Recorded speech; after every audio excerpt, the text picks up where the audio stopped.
Les voy a explicar un poco la base entonces para que tengan un contexto. Nosotros en el taller 1 lo que hicimos fue modelar de nuestra base de datos. En esta base de datos la UGM ya existe. O sea, es como que se considera que se hizo ya la primera parte. En esta base de datos la UGM es esta columna. UGMOD corresponde a la UGM. Entonces, si nosotros vemos nuestra base de datos, tenemos 10 UGM. Ahora, importante en esta base que hay rocas estériles que no se consideran. Ahora, en general, en el modelamiento las rocas estériles no se consideran como una UGM. Por ejemplo, en esta roca, la mineralización está en las rocas BLCL, que son rocas volcanoplásticas.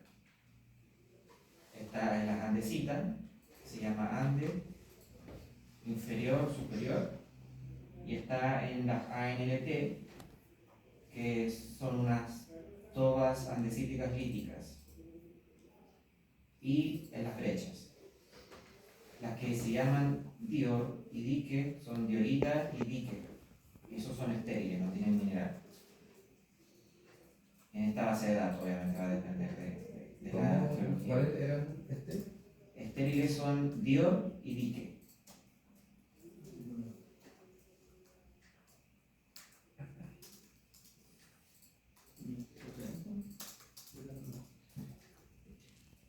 En este caso, nosotros lo que vamos a hacer es hacer modelos de regresión para ley de concentrado. Esta base de datos, si bien no es de Pórfido, para el taller es lo mismo, van a aprender las mismas herramientas para lo que tienen que hacer ustedes. En este caso, la variable objetivo es DTT Fierro Concentrate Grade, que es la ley de concentrado de hierro.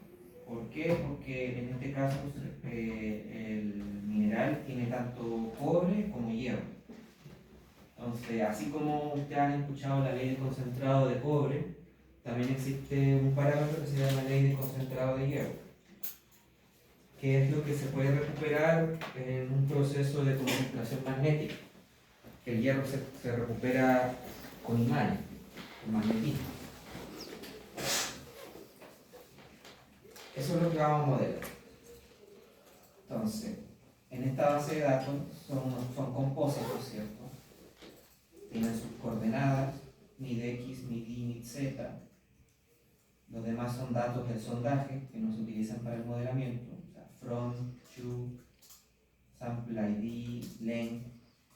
Todo eso no se utiliza para el modelamiento, es como referencia nomás de dónde vino el compósito. Y todas las demás variables numéricas se utilizan para el modelo de regresión. Importante que en geometalurgia funciona muy bien utilizar las variables de coordenada de los compósitos, porque a veces existen buenas correlaciones con las coordenadas X y Z de los parámetros geometalúrgicos, porque también se relacionan espacialmente.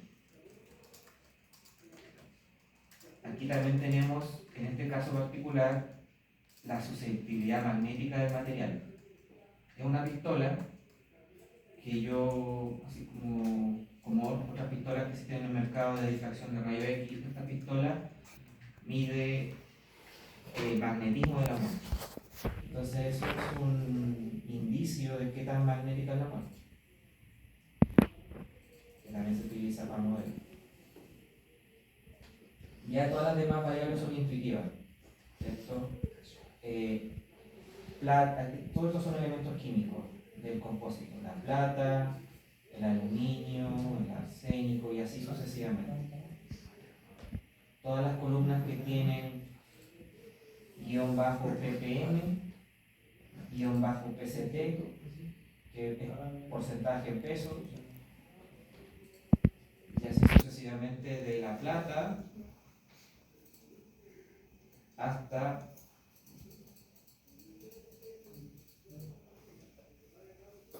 el zinc.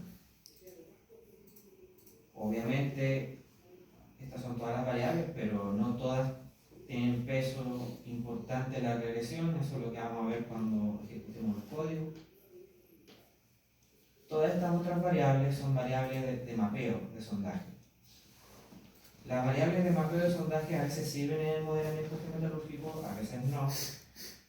El mapeo geológico es muy susceptible a la subjetividad del geólogo cuando mapea. Entonces, si nosotros tenemos distintos geólogos mapeando un sondaje, se pueden producir distintas lecturas de porcentajes visuales que un geólogo esté viendo en el sondaje, y por lo tanto, si metemos eso en un algoritmo, es muy probable que el algoritmo no vea nada porque hay un error de dos geólogos.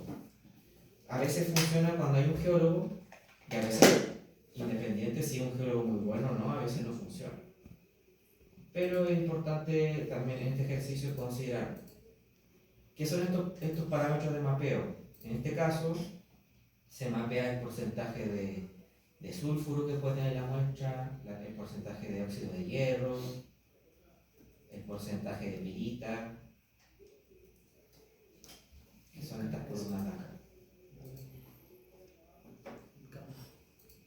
Van a ver que hay lo que son letras sería el código de eso que dice FM1-804. Sí, justo eso iba a decir.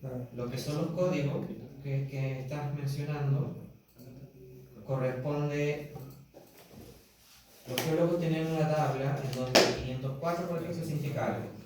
Ese 504, no sé, significa que ese óxido de hierro se encuentra diseminado o se encuentra como vetilla. Cada una de esas ocurrencias minerales tiene un código.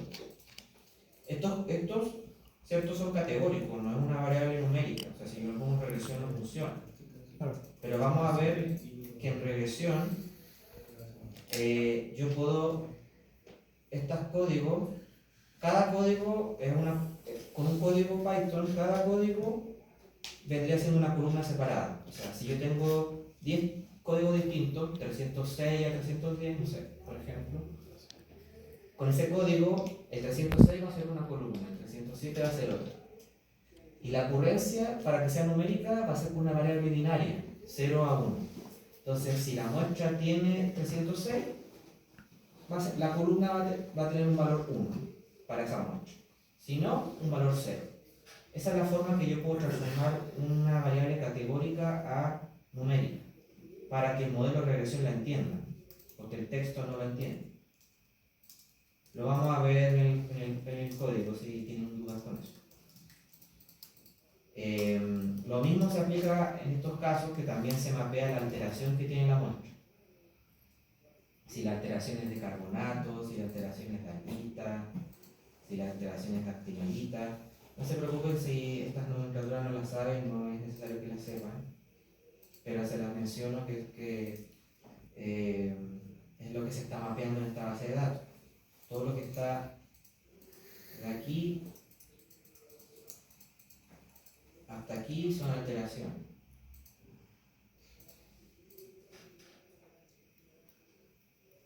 Y por último, como referencia se tiene si la muestra se tomó en zona de sulfuro, en zona mixta o en zona de óxido de hierro. Todas estas bases de datos que yo les comparto, en general son la mayoría sulfuro.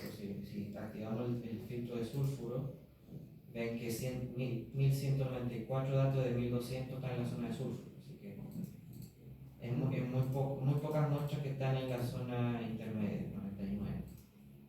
O en la zona intermedia o en la zona de óxido, de cobre.